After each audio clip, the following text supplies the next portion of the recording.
That's what I thought. Just wanted to be sure. Okay, let's get started. It's a little after 5:30. And excuse me, again, I am Susan Stephen, the president of Longmont Artists Guild. And this is our last meeting for our fiscal year. We go from September to May and take a summer break. So I have one person in the waiting room, but anyway. So let's start with a few announcements, and then we're going to have Rick Dallago. How do you say your last name, Rick? That was perfect. Dallago. Dallago. Okay, good. And Rick's going to start a critique, which we're all excited about. So to share this, let's see. All right. So this is a nice welcome. I hope we have some new people coming in. And like I said, it's our last meeting for this fiscal year. Where is our, we don't know. Gotcha. And I just wanted to mention some things coming up. These are some through the summer, some will be starting when we get back in September. So June 9th through the 13th is our big art show in at the Boulder County Fairgrounds. I'll talk about that in a minute. Then Longmont Artists Guild is in charge of the fair, the art at the fair, which is always the end of July into August. September is when we come back with our meetings, hopefully in person. September 11th is the Longmont Art Walk, which this year is going to be a big one with the 150-year birthday of the city of Longmont. September also, that's going to be a big month, it looks like. We're starting our TV program, and Christina will be telling you about that in a couple minutes.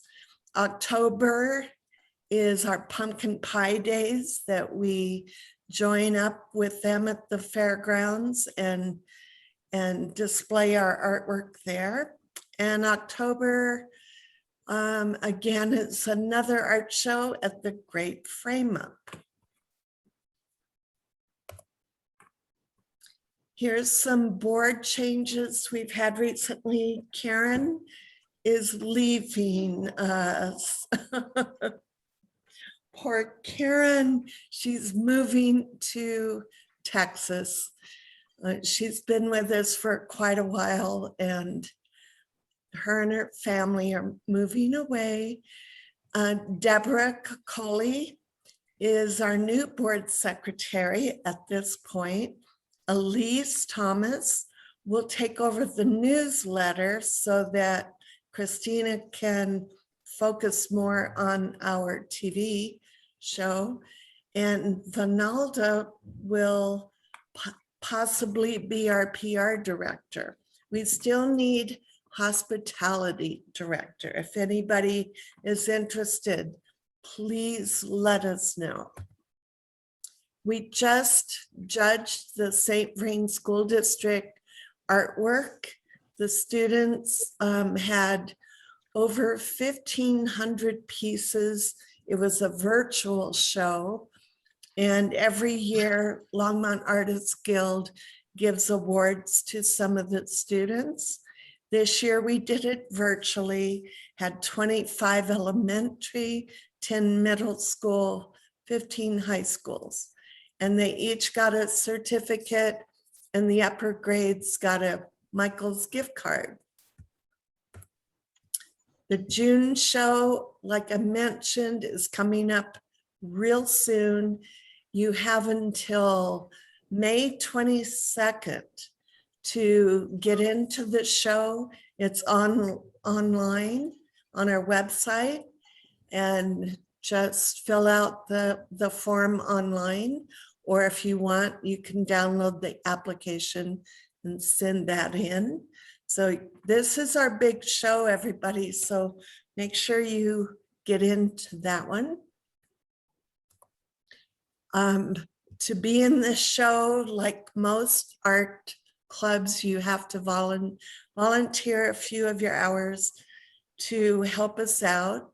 And it's a first come, first serve sign up. So do it soon so you get the spot you want.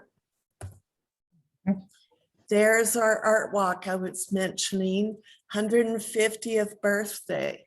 And that's September 11th from 4 to 8 p.m.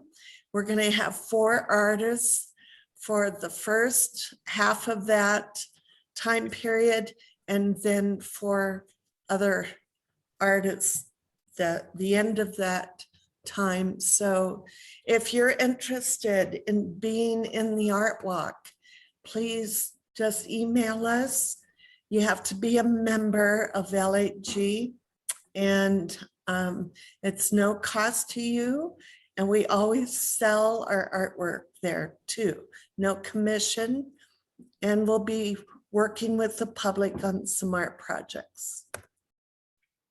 And then Christina will tell you a little more about this. All right, why don't you mute your mic and unmute your computer speaker. Okay. Mute. Did we take it off? There it is. Okay. Hold on. And I'm gonna turn this on. I'm turning this on. Can everybody hear me? Yes. Yeah? Okay, cool. We're in the same room, so we have to change mics and speakers so we don't echo you guys into oblivion. So what Susan flashed up there on the screen was a screenshot of our Meet the Member Artists page. It's on the LAG website. It's under the For Collectors tab. So if you would like to be included, please send me your name and then 1 link and 1 picture of your art. And the link could be your website, it could be a social media platform that you use, it could be your email address, whatever you want collectors to see about you, that should be the link you send me. And you can just send it to longmontartistguild@gmail.com. I really want to try to get all the current members up there. So it's a new page and we really want to populate it. So send those in if you haven't already. And then I believe the next slide was the TV show, right? Yeah. Okay, so I'm going to share my screen so you guys can see the new page I built. So what we're looking at here is the LAG website. Across the top, you can see the menu, and this is the LAG on TV page found under the More tab. So clicking here takes you to this page. So this is where all the news will come up when things are happening with the TV show. So right now we're premiering in September with the first episode, but we're trying to pre-record all 12 episodes over the summer. So there are a couple of things we need to do to make sure that's in gear. The first thing to do is we need to schedule guests. So right here, I put a nominate a guest button, which takes you to the bottom of this page to the nominate a guest form. So we're giving priority to the member artists of the Longmont Artists Guild. So ideally for each show, I'm going to interview 2 people. So ideally one of those people would be a LAG member artist. The other person would come from any of these other groups in the bullet point list here. So non-member artists in Longmont, leaders, organizers, and public figures in the arts community, Longmont service providers who cater to the artists, and then any other interesting art story attached to a person. So, and here's a couple of examples. But we're looking to begin taping June 2nd. We're hoping to tape 1 episode a week. So we're gonna need some help. I've got 5 spots to fill for volunteers. So this is an awesome way to get your membership hours out of the way for the year. The priority position is the talent manager, and I'll probably end up having more than one person doing this. But this is a matter of reaching out to the guests, getting them scheduled, doing a pre-interview over the phone or on Zoom, just to get them comfortable with the topics that are going to be covered. And so they can give feedback on things that they would like to cover. Each guest will have approximately 12.5 minutes to fill on the 30-minute show.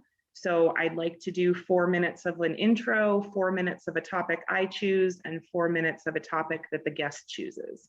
So this talent manager is going to kind of help screen and schedule and get them ready to do the interview throughout the pre-production process.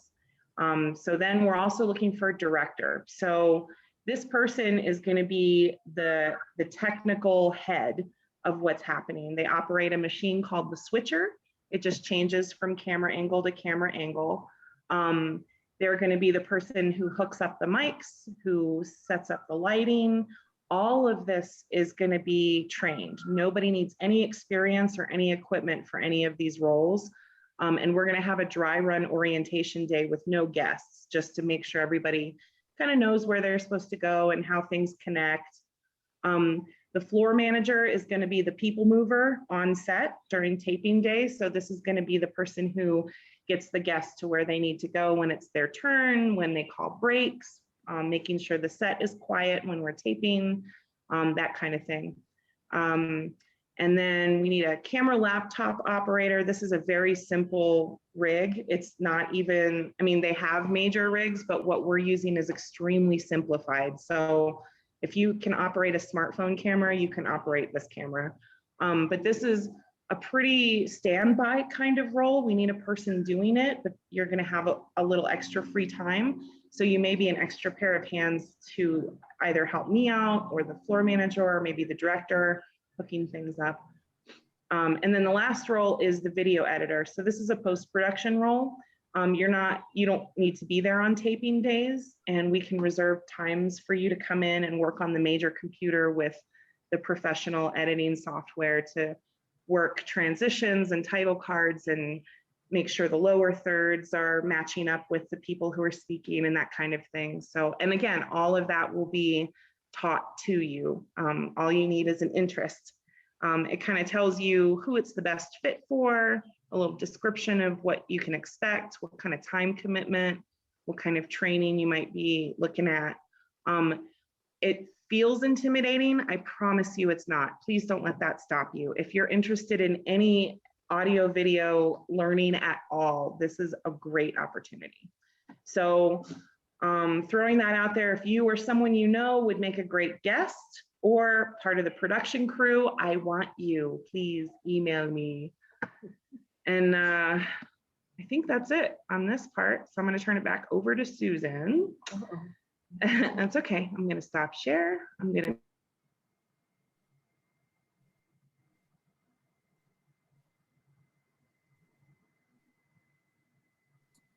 Okay, can you guys hear me? Good. I did one thing right today. So we're going to actually have Sandra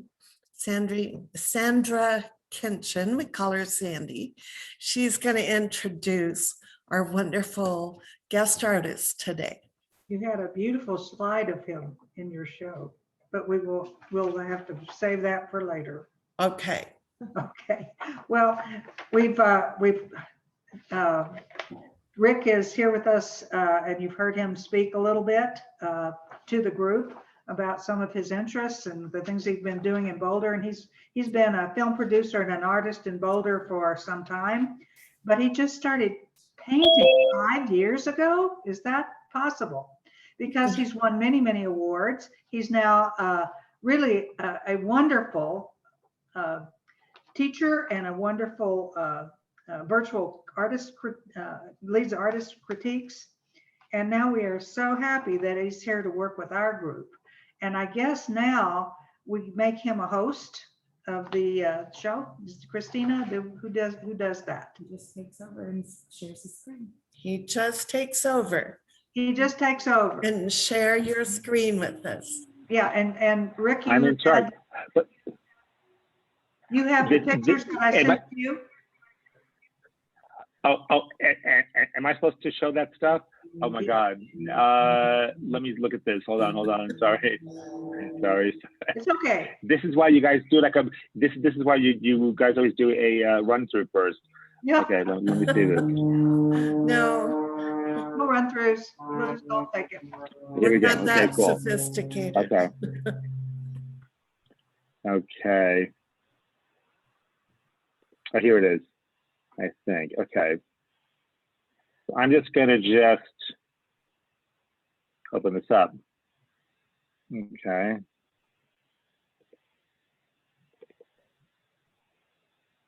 Okay. Now, is this working? I mean, can you guys see or? I think you need to Hello? share your screen, yes? Yeah. Do you know how to share your screen? Rick, at the bottom of your Oh yeah, screen, it says share screen. And you have the I got it. Okay. pictures there. I'm sorry, I thought this was you were old hand at this. There we And go. no, but every time I do anything, anytime I do anything with a new group, it's always like I'm always like, and also too, the audio on my laptop doesn't work, so I always have to phone it. It's very I complicated. get it. But Yeah. hi everybody. Now, is this good for everybody? You know, is this the full frame that you guys are seeing here? It looks full Yep. on Okay. my screen, yes. Okay, great. Okay, cool. All right, cool. Okay. Now, is the artist here? It's in the room or? It's Deborah Kokoli. He's waiting. Okay. Oh, there she is. Hello. Hi, Can you- Deborah. Am Hi. I muted? Or can you hear me? There you Yes. Be before we start, what I'd like to say first is that the work that I do has a very strong narrative to it. And I'm always looking at like, what is the story? Okay. And even if it's abstract, there's a story to it. So I like to hear, the way I like to do the critique groups, I like to just have the artist just say the size of the piece, the medium, and the title. And then we talk about the work, and the artist learns what we're seeing in it, as opposed to them telling us what it's supposed to mean. You know, I kind of like doing that, and I always learn something that way. So if you guys want to just indulge me on this and just try it, you know, I don't know what you guys normally do. And does everyone just sort of pipe in, or how does that work? We've never done this before. Oh, This is Yeah. our first This holy time. is cow. our first Okay. Oh my God. official. Okay. Oh, really? Okay, cool. Okay, great. Okay. So in other words, let's have Deborah. What's the title of the piece, the medium, and the size of it? So it's on the screen. So it's 16 inch. Just tell us. Okay. Yeah. Yeah. Hello. It's 16 inch by 20 inches. It's on a canvas.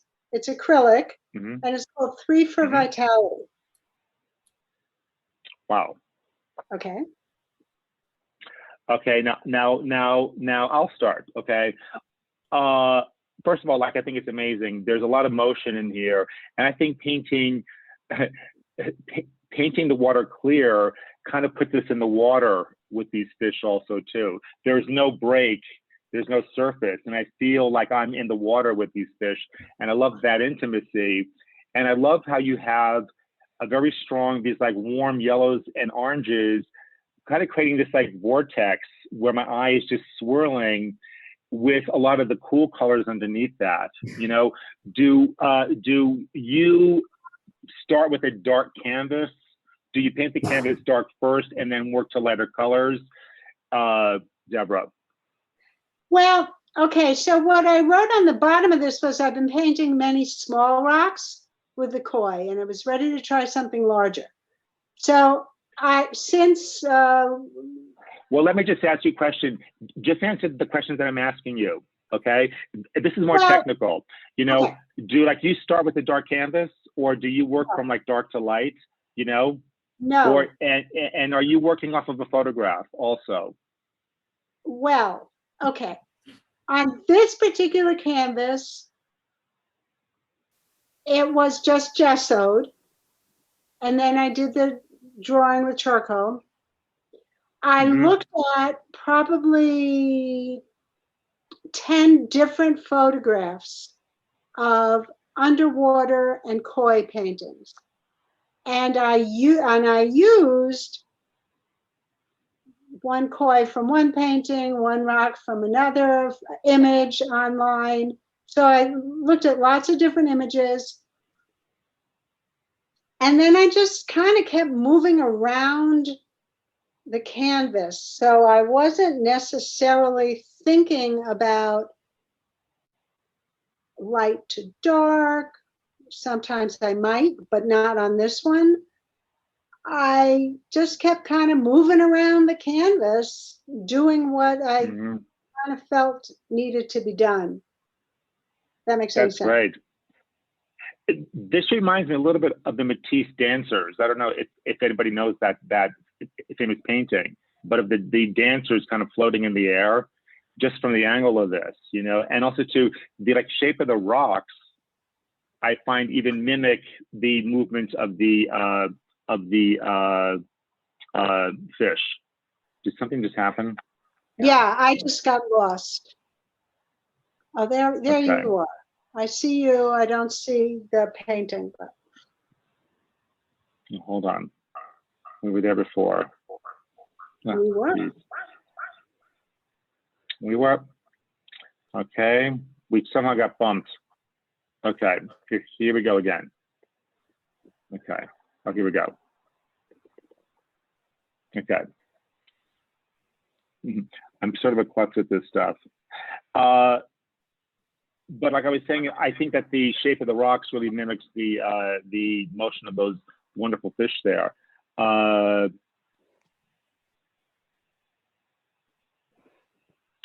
are you doing the like white highlights last?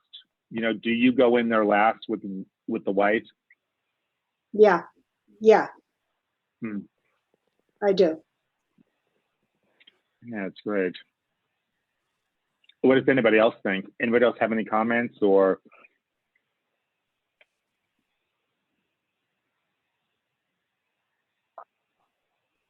Can you guys hear me? Echo, echo, echo, echo. Well, I love the fish, Mm-hmm. and you're right. It does feel like, you know, you know the water's there, you feel that. I kind of would like to have a little more light on some of the rocks because we've got light on the fish here and all, and it feels a little flat to me, just a little. And I wonder if a little more highlight might make it pop a little for me. But basically, I think it's really beautiful.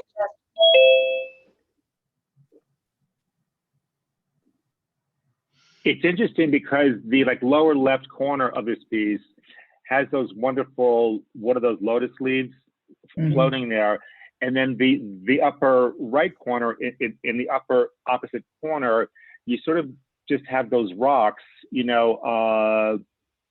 I'm just wondering if it just feels a little bit, just a little heavy on that sort of corner down there. Sure. You know, and Yeah, I think that if what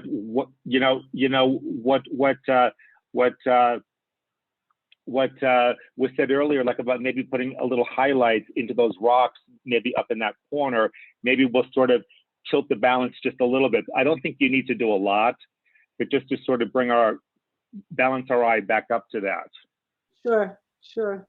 corner. Yeah, I loved how you have that like wonderful blue, the wonderful blue, just sort of polka dots in this, just sort of kissing all those, it's really wonderful. Like I love that color, you know, and I think it's a really bold move to kind of use that strong color right there. But it does keep our eye.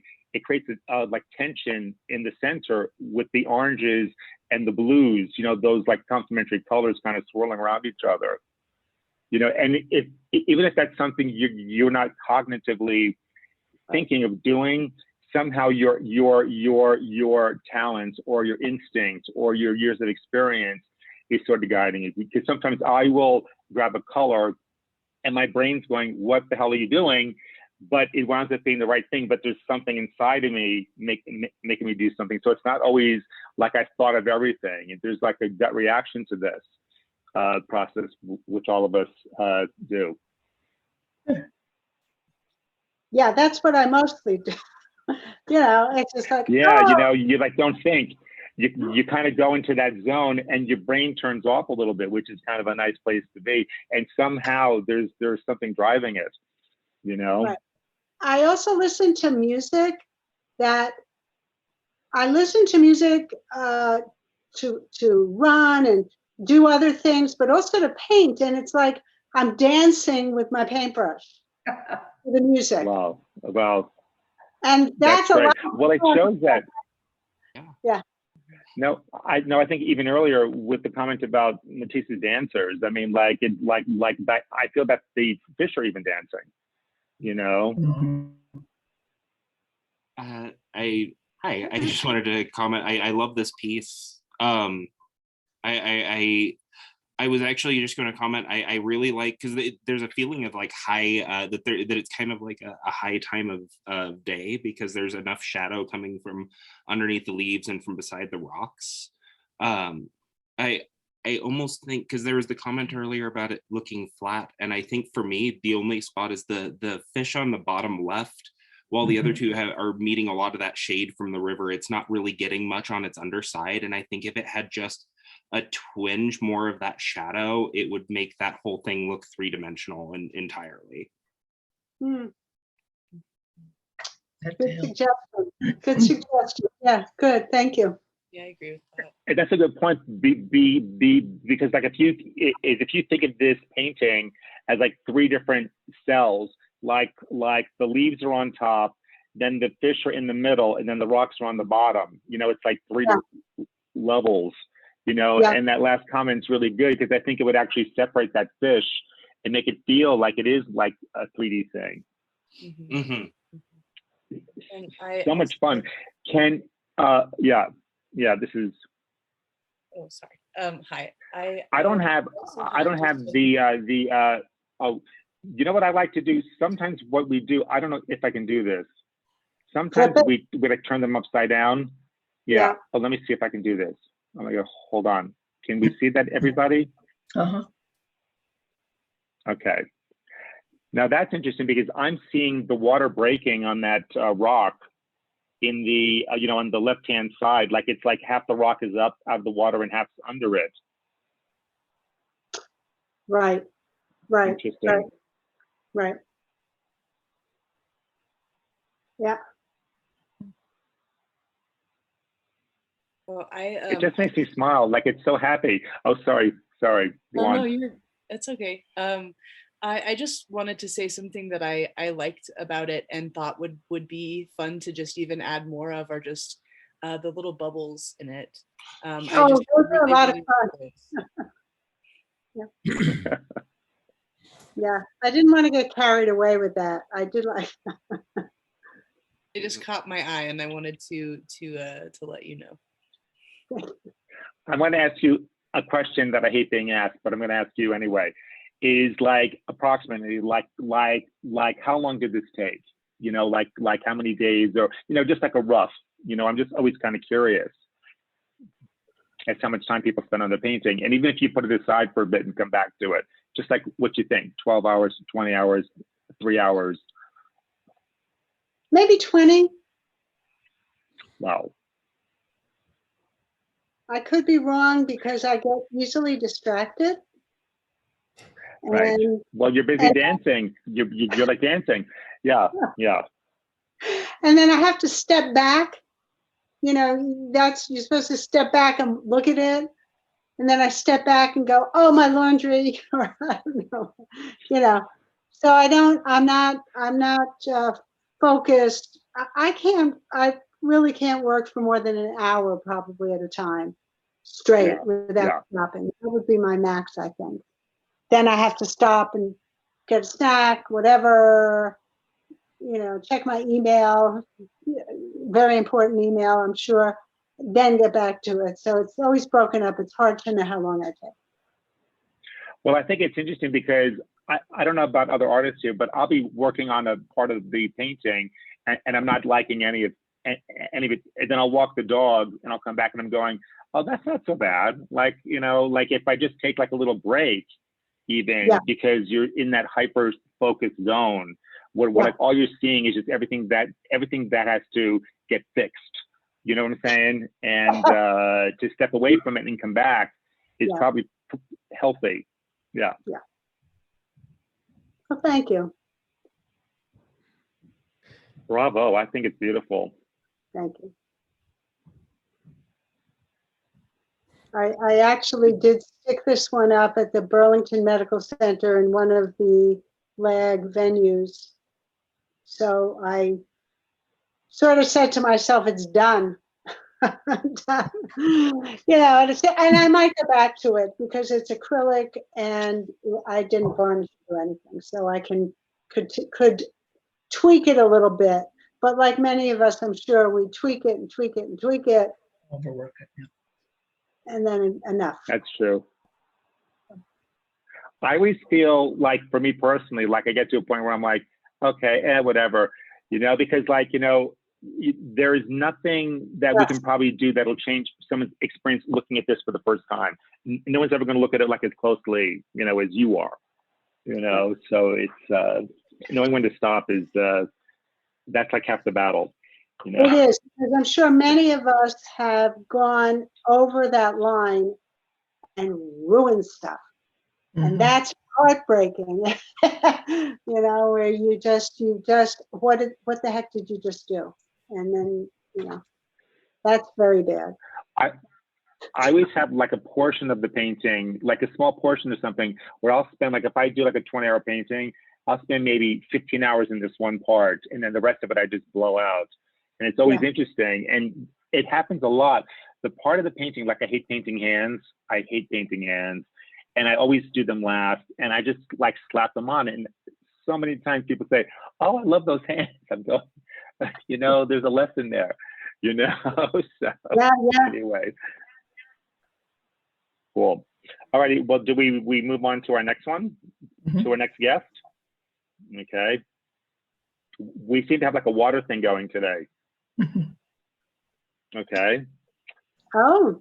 And this is, okay. Hi. Hello. Yeah.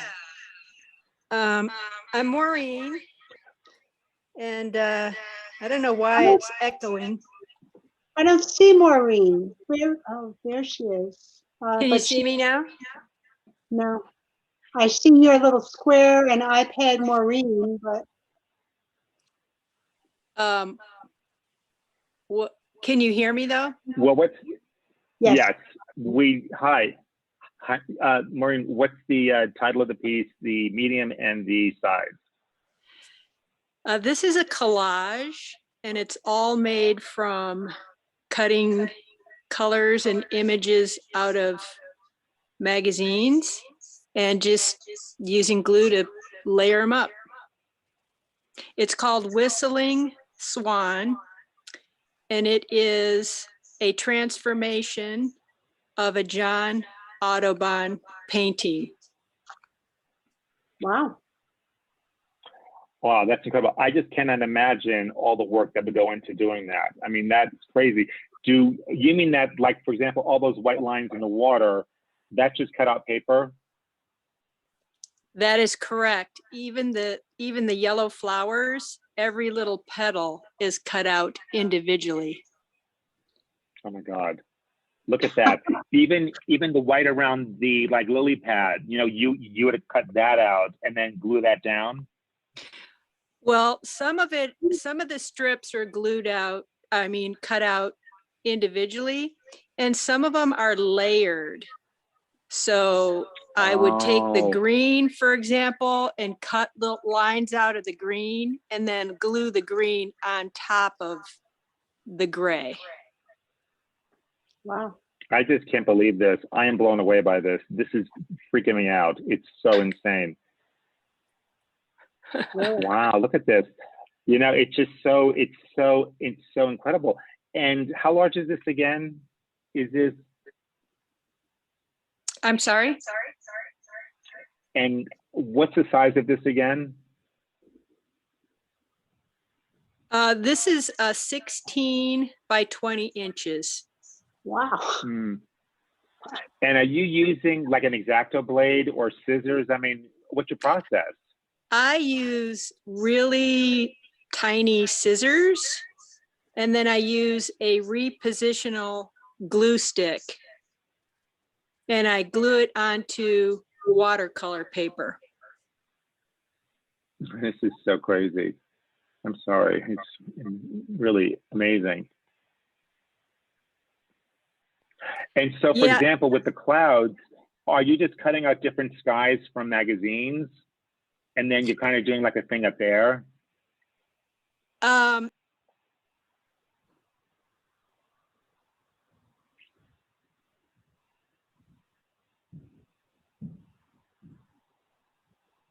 Hello? Yeah, we lost her. I think we lost audio. I'm I sorry. think we lost audio.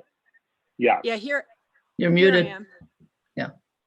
Yeah, so the sky is layered, and I just find sky pictures in magazines, and then I just cut out shapes that sort of look like clouds. Hmm. Wow. It really does feel like an Audubon painting. I mean, like it has the like same profile, you know, like it really does have that vibe to it, but you've taken it to a whole nother level. I'd love to see this live. You know, I'd like to see this in person. I mean, just to see all the work. I mean, Well, I'm just, I'm hanging it actually in a North Boulder coffee shop tomorrow night. what coffee shop? It's called Logan's Espresso Cafe in North Broadway. It's in the same parking lot as Lucky's Market. Oh, yeah. Oh yeah. How did you, now is this a technique you were taught, or is this kind of like you know, this is like your own sort of creation? Because this feels really fresh to me, what you're doing here. Yeah, you know, I'm more of a traditionalist with oil pastels. I mean, this is beyond my even comprehension, you know, of all the work that would go into this. It is. Yeah, I've never had any formal training, and I just retired 3 years ago, and I started doing collaging, you know, just for mental therapy. I used to do traditional quilting, and I think that's why the piecing of the pieces of paper, it kind of comes natural to me. And I've just Yeah. discovered that I have a knack for, I'm good at scissoring. Obviously. You are. You're very good at scissoring. I have a question. I mean, The water, is it like, you know, just the little shades of water? Are those sheets of very thin paper or? No, it's colors from a magazine, and I would cut little strips out, little wavy strips out, and then again layer them up, and then also cut out little thin strips, and lay that on top. So it's both cutting things out and gluing things on top. but even how you did the translucent water, Right. to me, but you can still see the what's that, a like platypus? No, it's a swan. No. But I mean, you can still see it. It's just so. I mean, it's really beautiful. Oh, thank you so much. You know, I have ideas, and this is a transformation of a John Audubon that I wanted to do. So I'm looking at his painting, and I stare at that for a long time, thinking I have no idea how I'm going to do that. And then I just get started, and somehow it works out. Do you do a drawing first? for the Audubon transformations that I've done, I get the poster of the painting and I trace the outline with tracing paper. And then I make a template from that and put it on top of the watercolor paper and then trace it out again. So I do use the outline.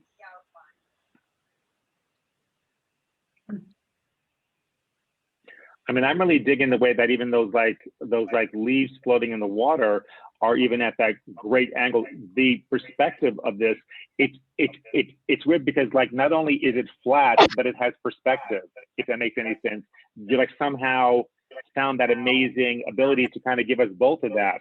You know, in the foreground has a good perspective, and then there's this flatness that I love. Remarkable. Well, thank you. The swan is staring at me. Staring at me. I love that.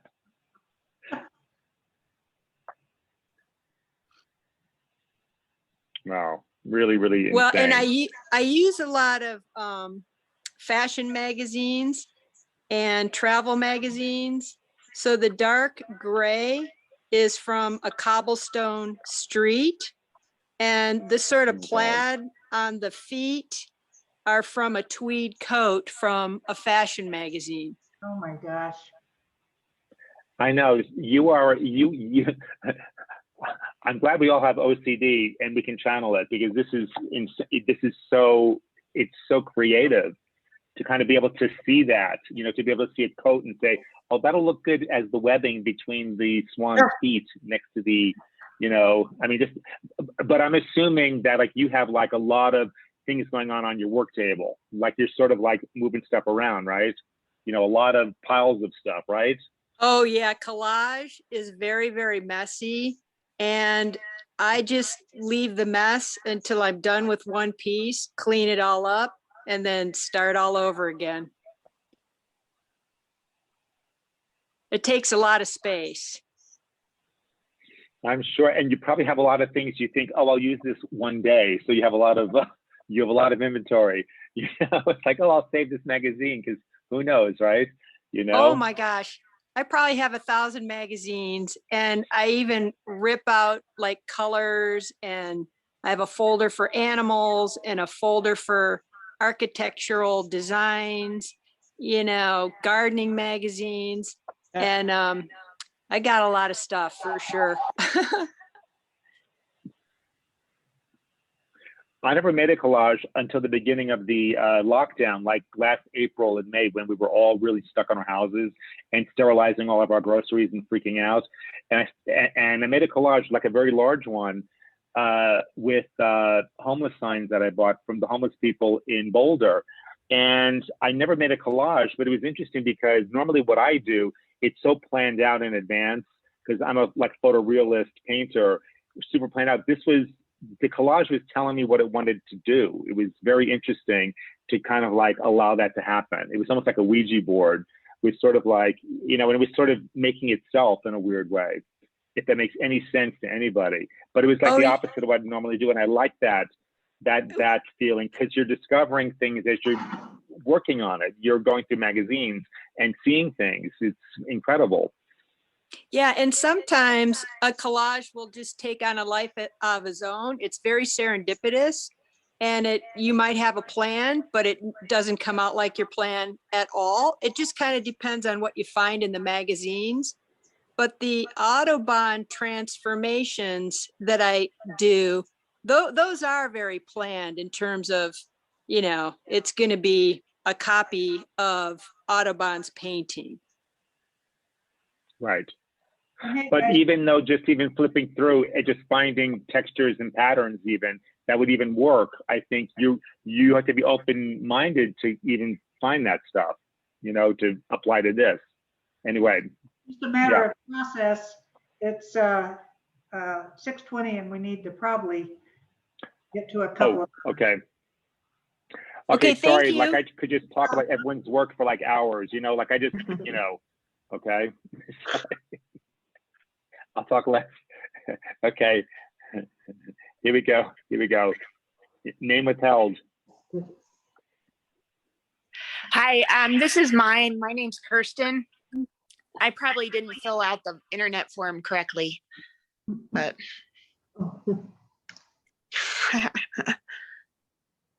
Okay, and what is the title of your piece and the medium and the size?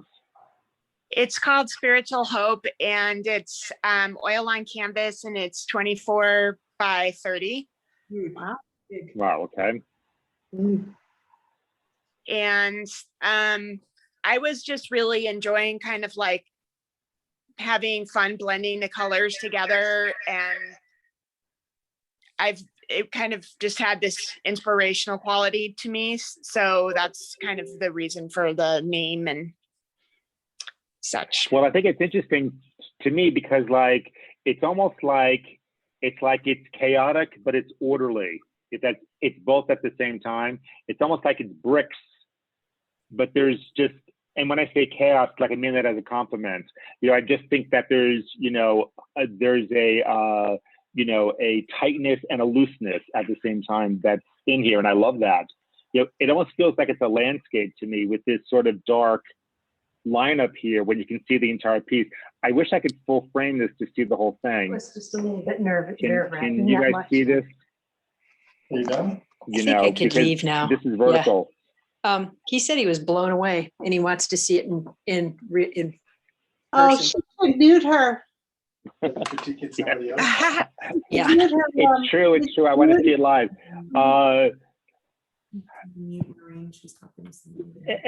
And then let me ask you a question too, like about the actual process. So this is oil We have a paint. lot of people there.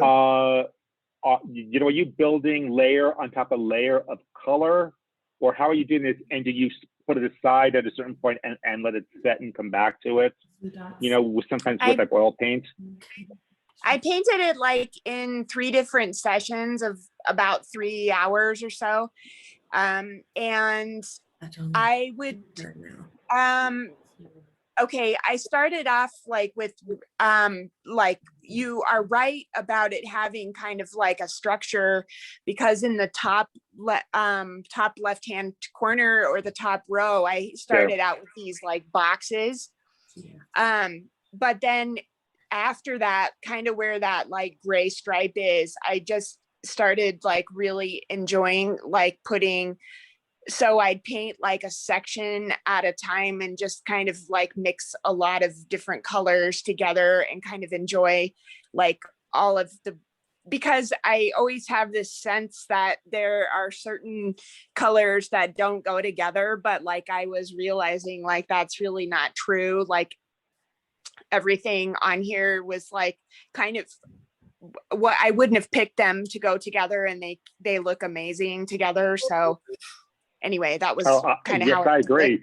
No, and it's interesting because by you even saying that, it almost seems to me like these rectangles here are like buildings, and then this whole foreground is a reflection in the water or something. It has that looseness to it, but every color on this whole canvas is what I would say is a happy color. You know, yeah, it's just wonderful. It has like a Matisse palette to it, you know, that sort of pastel-y. Yeah, this is it. Yeah, I love always going pick in. those Sorry, big bright you know, I colors love going like in, that. going. Okay, no, this is gorgeous. Look at that, everybody. Oh, Right?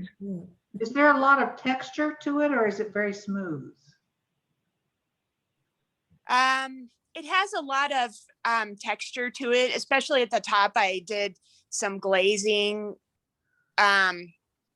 over the squares just to try to make them a little less kind of like chunky and kind of blend with the rest of the painting a little bit.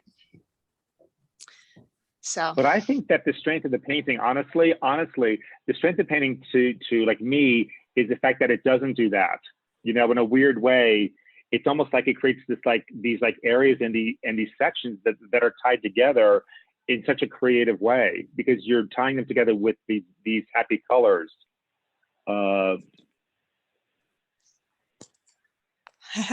that's like cool. I just want to turn it sideways. Let me see this. Wow. It's almost like when it's this way, it almost looks like it's people walking at us, you know, like it's a girl in the center with shorts on, you know, Yeah. all these things. You could put it on a spinner, okay, and just spin it, you know, it's so great. It's so much fun. It is. Thank you.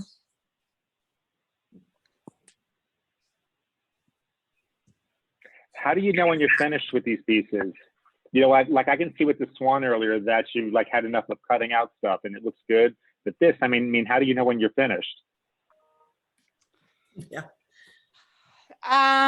That's a good question.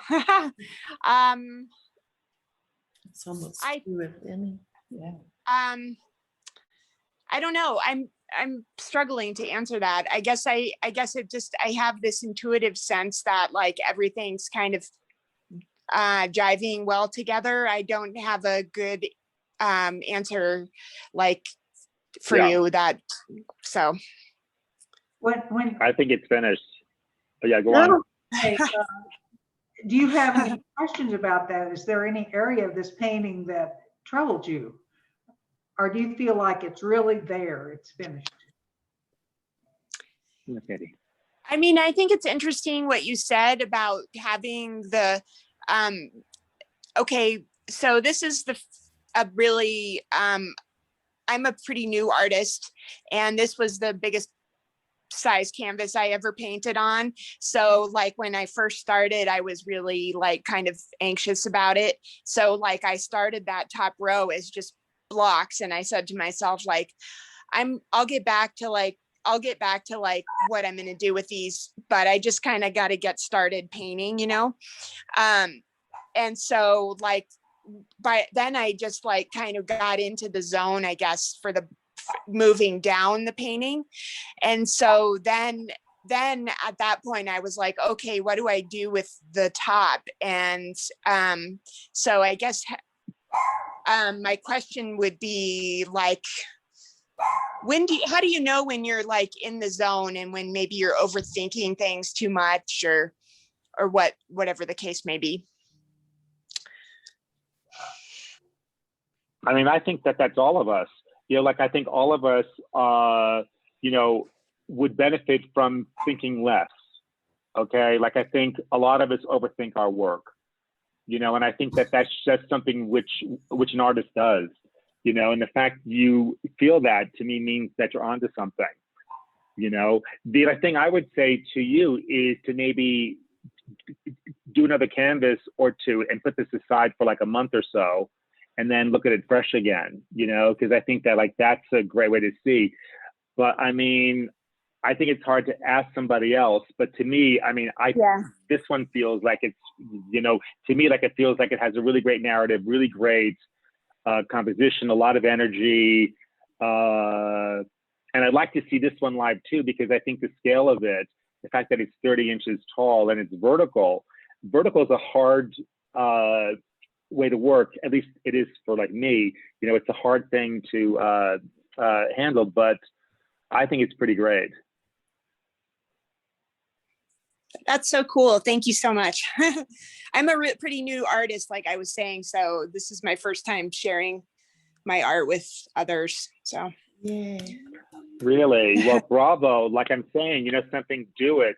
Keep up with it. I mean, I didn't start painting until about 5 or 6 years ago, you know, and, you know, I'm so happy that I'm doing it now. All right. Let's go this one. Lacey Jones. Okay.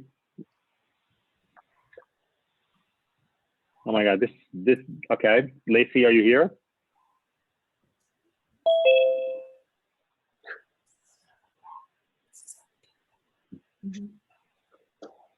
Lacey here?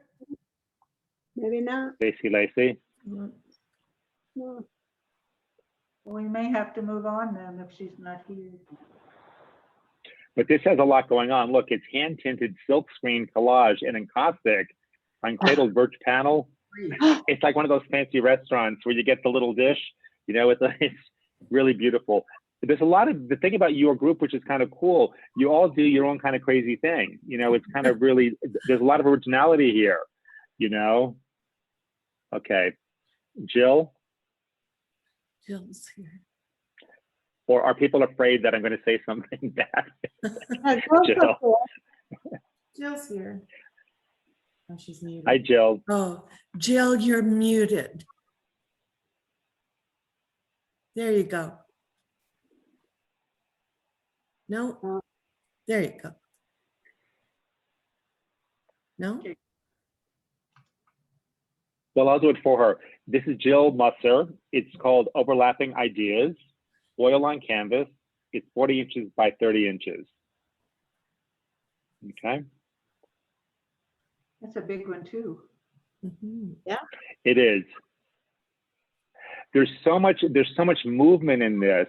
Like, once again, the narrative, the story that I'm getting from this is that there's just a lot of things moving. There's a lot of energy, and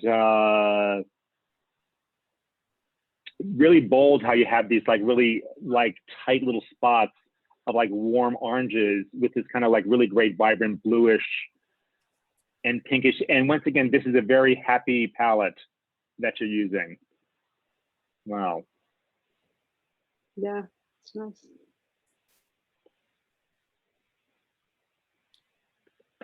Now, Jill, are you on mic yet? No. I don't hear. Because I'm always curious when I see a work like this, like how much of it is sort of pre-planned? Like, are you sitting down with a certain palette in mind, and then this is what you wind up looking at 6 hours later without realizing what you painted? Or are you really sort of trying to, is it like a planned, this is what I want to do, thing?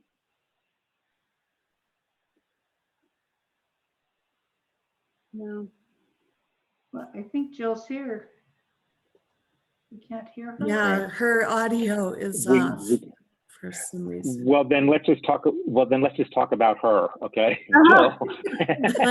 and tell me a story about Jill. No, but if anybody else wants to maybe talk about it, or the thing about this to me, which is kind of cool, even with the color choices, there's a lot of complementary colors like next to each other that are sort of like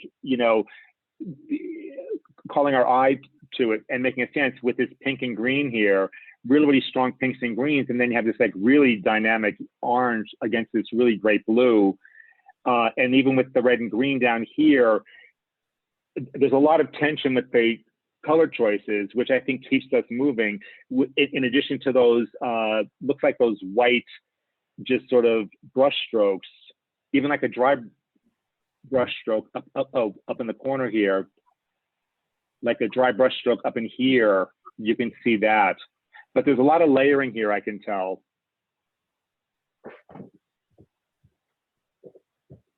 The more you look at this, the more I can see in it, At first I thought it was a dog, actually. You know what I'm saying? Like a schnauzer or something, but I'm, with umbrellas. Rick. It's almost like an ink block test, when you see something like this. Turn it upside It's down. pretty. I mean, look. I was going to say, turn it Okay.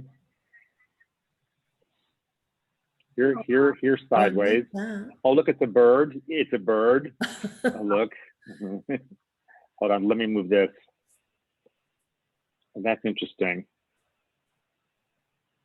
I like it, yeah.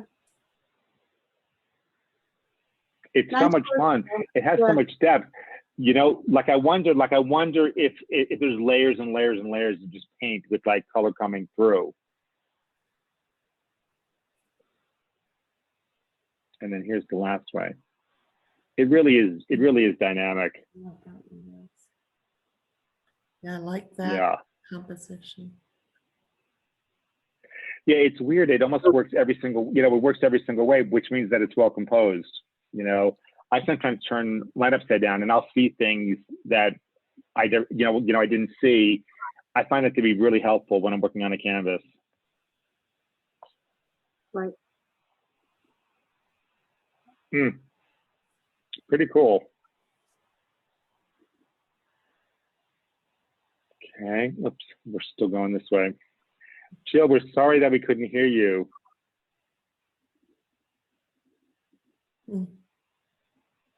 Now, let me ask you guys a question. So how large is the Artist Guild up there?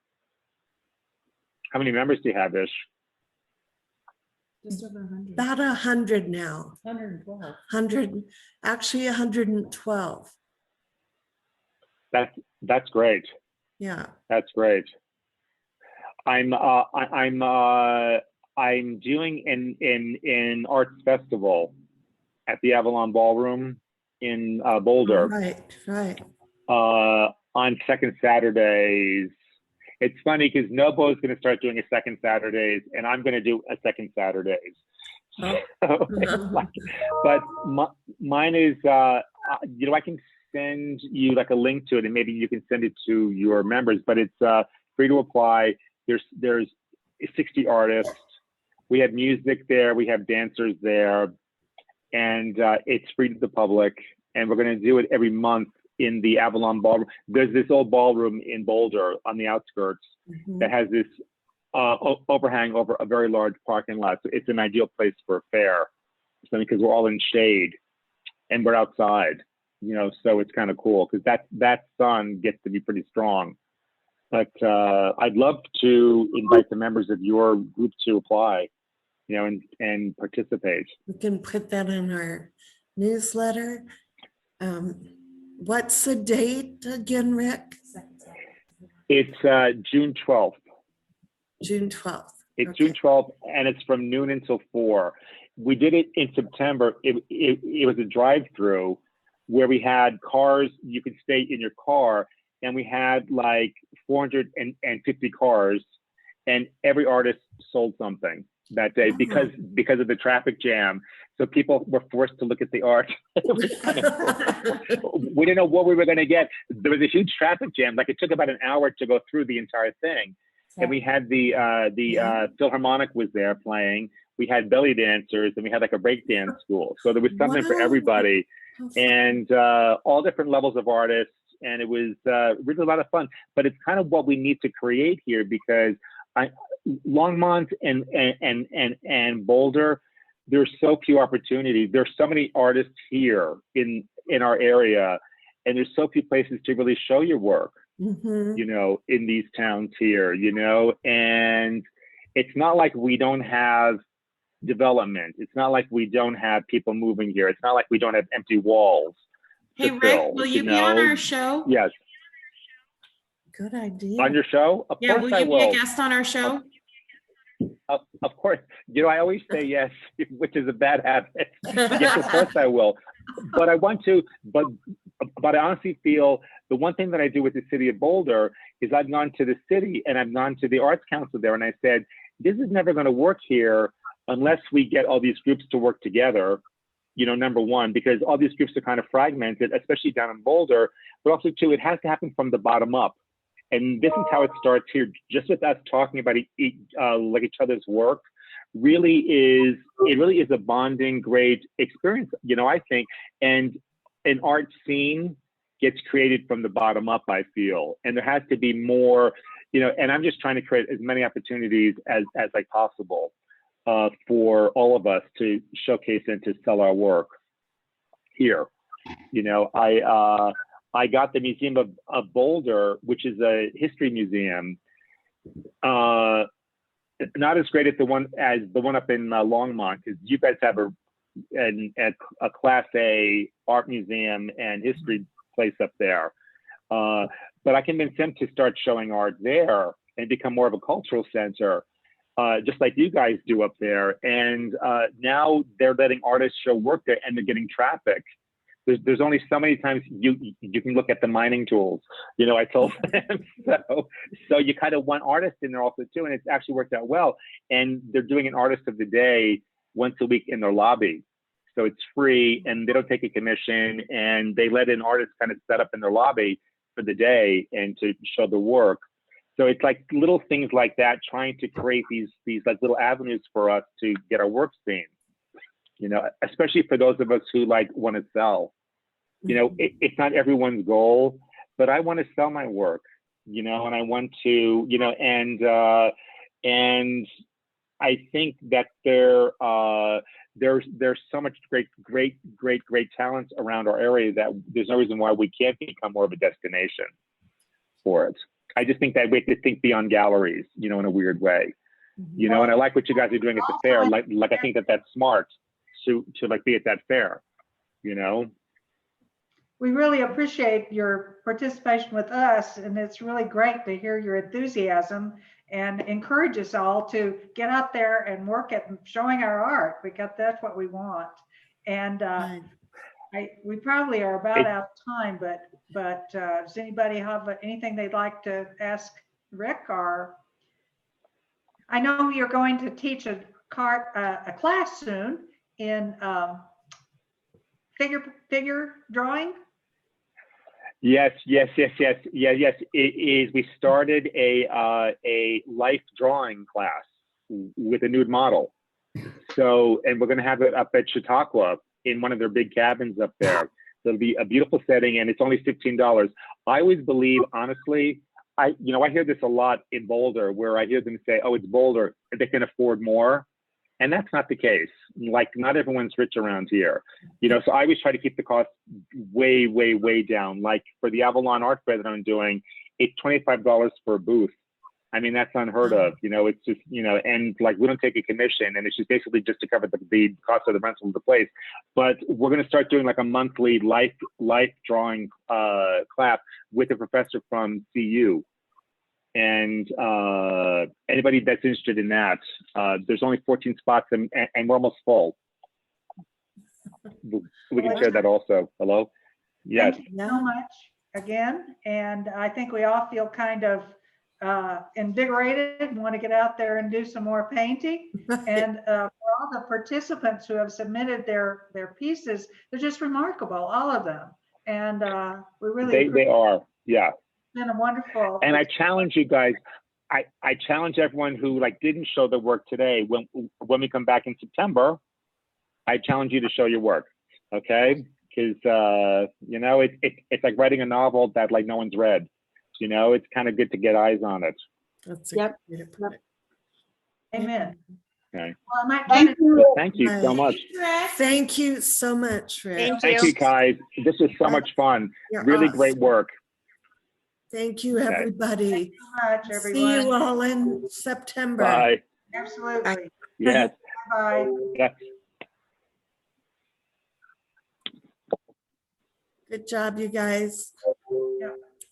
Be good to see everybody who was here today. Really nice. How was I? Thank you. Thank you. See you in September. Thank you, Susan. You did a great job. Oh, thank you. We'll see Take you later. care. Stay well.